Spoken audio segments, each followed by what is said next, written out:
Hello, my name is Nathan, as you might have guessed from looking at this channel.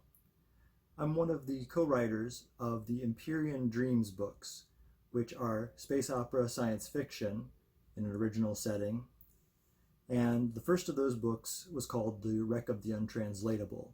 It was the first in the Scape Grace series, the Tales of the Scape Grace, about a group of starfaring pirates aboard a ship by that name. We're about to put out the fourth and fifth books in the Empyrean Dreams series, and those will be the prequel and the sequel to the Tales of the Scape Grace. Specifically, the first one is Escape from Grace, the origin story, and the second one, the sequel, is called A Change in Plans. I'd like to share the first chapter from A Change in Plans, give you an idea of what the series is about, maybe whet some appetites to look into the books. A Change in Plans, Chapter 1. The security net around Alpha Centauri was as porous as Evgeny remembered from his last visit. He wasn't complaining. The failures of Terran security made his life easier. A random citizen of the Collective might assume that Alpha Centauri, the star system nearest the Terran planet of origin, would be impermeably guarded. That random citizen would be wrong. The Centauri system was well protected, yes, but not perfectly defended. The heavily colonized region was warded best against aggressive action. Defensive scans could spot an attacking fleet or even a single warship without fail, even while they approached via hyperspace. Security wasn't so good against determined stealth. A single infiltrator could slip through if it traveled cautiously and gave the right security codes. Apparently that dodge worked even if the codes were years out of date. Captain Evgeny Lerner of the Scape Grace shifted uneasily in his command chair as he waited for approval to enter the system. When an automated confirmation came back from Alpha Centauri Defense, Evgeny did relax slightly, but he denied himself the luxury of comfort. He rose to stand, forcing his body alert. Though still a strong man, his bulk was increasingly converting to fat, his joints coarsening, and his nerves dulling, especially during this recent stretch of inactivity. The challenges of his command had also added lines to his face and touches of gray to his bristling black hair. Like her captain, Scape Grace needed action, and soon. She needed victory and profit, or everyone aboard would start losing weight from hunger or from bloodletting, instead of gaining fat from sloth. Their current scheme was starting well. It was always preferable to enter a system quietly, without scrutiny or pursuit. For the Scape Grace, a quiet entry was especially preferable. Even with stolen codes, forged registry, an altered ship silhouette, and false transit plans, close inspection would eventually reveal their ship's true identity. Scape Grace was no longer able to loiter in collective systems, pretending to be an ordinary salvager. After their recent exploits, harassing a Zig mining colony and tweaking the nose of a Nino capital ship, the pirate vessel had gained unwanted infamy. After their escape, Evgeny and his command crew discovered their descriptions, along with an incomplete but sufficient list of the Scape Grace's crimes, embedded in collective law enforcement updates, and mentioned in popular media transmissions.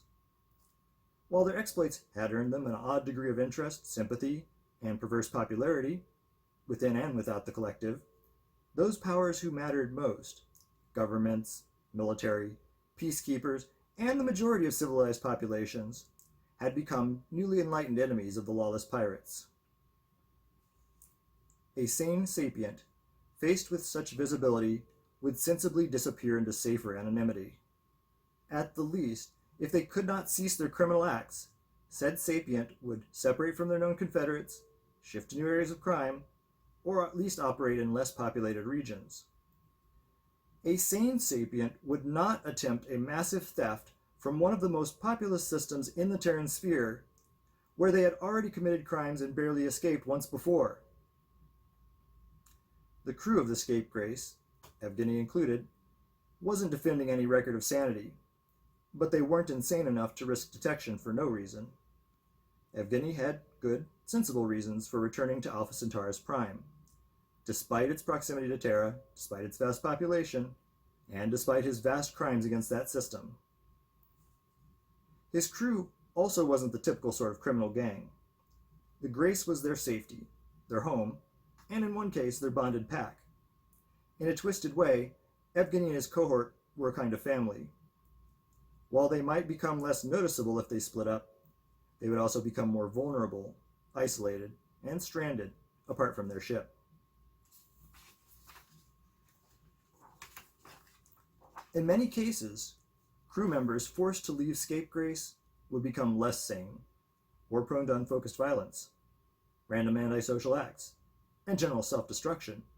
The discipline and motivation of a pirate ship, paradoxically enough, made them more productive and less destructive than they might have been otherwise. That wasn't to say that the Grace's activities weren't harmful to others outside of the ship. They did defraud, defund, and frequently kill other sapients. Such were the necessary operations of a criminal organization. Honestly, Evgeny would have preferred to work legitimate shipping or salvage jobs, if such were available. Once a ship was reported stolen, though, it couldn't obtain bonded contract work, and legitimate jobs outside of the official contract registry were rare. Instead, the crew of the Scape Grace was forced to hijack other vessels, raid colonies and mining operations, steal salvage, smuggle cargo, and perform various other criminal acts just to keep their ship flying free. Once, Evgeny Lerner had even accepted a contract for kidnapping and assassination. He hadn't liked the idea, but ship's stores were low, the crew was restless, and he was desperate. His current circumstances weren't much better, but given how that job had gone, he would have to be on the absolute verge of doom to take another, maybe not even then. In fact, that job was his last caper in the Alpha Centauri system. His rapid departure from that system was a direct consequence of the job's botched outcome. Evgeny had not only failed the job, he breached the contract entirely. Yet, that failure in itself wasn't the reason the Scape Grace had avoided Alpha Centauri for years. In fact, Evgeny's default on that job had resulted in a great benefit on balance. The target of the contract, a scrawny, green-haired, wire-brained human software engineer named Gleamer, had become Scape Grace's communications officer and lead programmer, and not to mention its new accountant. Gleamer's financial machinations had more than replaced the profit lost by Evgeny's choice not to kill him, or to surrender him to the person who wanted him dead. The reason Evgeny, Gleamer, and their whole ship had sped out of Alpha Centauri the first time and never returned was that the ex-employer who wanted Gleamer dead, one Vadim Johannes, was a major player in the Terran economy. His company, Inagent, held patents across the entire span of computer manufacturing. Almost every compad manufactured by Terran-owned industries, back in those days, had contained Inagent parts. Any compad capable of holding an artificial intelligence had to use Inagent hardware. Gleamer, then called Eustace Brown, had worked for Inagent. As Evgeny understood it, the programmer had been a wunderkind, working for Mr. Johannes himself. Then he got caught working on side projects, illegal uses of AI and sub-AI code capable of functions that breached collective tree agreements. Eustace was sentenced to prison on Alpha Centaurus Prime. Inagent found itself under investigation to determine if this rogue programmer's projects were more professional than personal. Evgeny had been painfully aware of the situation when he was hired. The scandal had been at the top of public reporting for days, even before Mr. Johannes' contract hit the dark networks. Evgeny was also cynically aware of the reason Johannes sought Gleamer's return or death. The programmer knew too much. His former employer had been afraid that, sooner or later, this rogue employee might make a deal to testify. As it turned out, Evgeny had been only half right. There were further reasons Mr. Johannes wanted Gleamer retrieved alive, if possible. Not only did Scape Grace fail to complete her contract, she had also escaped with Vadim Johannes' intellectual properties. It made sense for the pirates to clear out of Terran space for a long while, if not permanently. Eventually, even without their key witness, the Terrans had gotten what they wanted to dismantle Innocent and prosecute Vadim Johannes. The hardware magnate had committed suicide rather than answer questions about his unethical practices. Perhaps he was encouraged to die by someone higher up the villainous food chain, potentially someone within the Terran government. Innocent's reactions, while violations of collective law, could have been unofficially endorsed by certain elements on Terra seeking to circumvent collective treaties. Evgeny wasn't being a paranoid conspiracist. His former partner, Michaela Terrell, had suggested the government angle, right after they took and botched the assassination contract. When it came to questions of bureaucratic malfeasance, Evgeny had tended to trust Michaela's instincts. She had a distinct but deliberately unexplained knack for navigating Terran and collective society, low and high alike. That talent had extended to obtaining security clearances for Terran systems. Michaela was the one who had originally sneaked Scape Grace into Alpha Centauri and slipped her back out again, even with the heat rising. Her codes were the same ones Evgeny used to enter Alpha Centauri again the second time. Amazing that her passwords still worked. But then again, Michaela's clearances were always good. Her instincts about who to approach, who to bribe, and how to maneuver between the layers of Terran society had been unfailing, suspiciously unfailing. Her skills had extended into other cultures within the collective, which broadened the range of Scape Grace's travels, resupply stops, and criminal activities. Evgeny had long suspected that Michaela was connected to some faction of Terran politics. At one point, he even thought that she might be an undercover agent for some branch of law enforcement. He still wondered about that, though what law enforcement officer would have been permitted to help hijack a salvage ship, serve on board while it raided Terran shipping, and even murder innocent defenders in the corridors of a space station? Perhaps the better question was, how corrupt or desperate were Michaela's employers if they had overlooked or even encouraged such activities? What did they get out of her service aboard Scape Grace? Evgeny never got his answers. Michaela had died years ago during a ship raid gone bad. Her personal compad was destroyed along with her body, denying Evgeny even the possibility of hacking her system and pursuing her past. Michaela's death also had robbed the Scape Grace of her talents, particularly her facility with security evasion. That missing asset wasn't the only reason Evgeny mourned Michaela's passing, but it was the loss he was feeling most keenly while returning to Alpha Centauri. With Michaela, he could have entered the system with confidence. Scape Grace could have stayed in system longer, even after gaining their newly conferred infamy. Grace's mission would have been more likely to succeed. She would also be more likely to escape the system without detection, damage, or pursuit. But in Michaela's absence, Evgeny had leftover codes, the not inconsiderable but less specialized intrusion talents of Gleamer, and a miscellany of random assets. With the aid of his Marog, first mate Soloth Basholoth, and ship's medic and occasional covert agent Katie Olu, Evgeny hoped he could talk his way through any direct queries.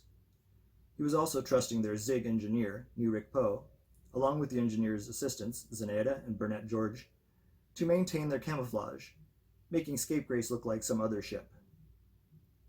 Her captain desperately hoped he wouldn't have to make use of the other personnel aboard, with their less technical and more violent talents. For example, their Vizslan gunner, Tickleth, was hobbled by a makeshift prosthetic leg and tail, replacements for the limbs lost during an ill-advised clash with those recent Ningo boarders. While those handicaps did little to diminish Tickleth's effectiveness with ship's armaments, Evgeny would rather not test their effectiveness in a firefight. The rest of the crew, a mix of human and Marog renegades, were only there to board ships, raid outposts, or repel boarders from aboard the Scape Grace.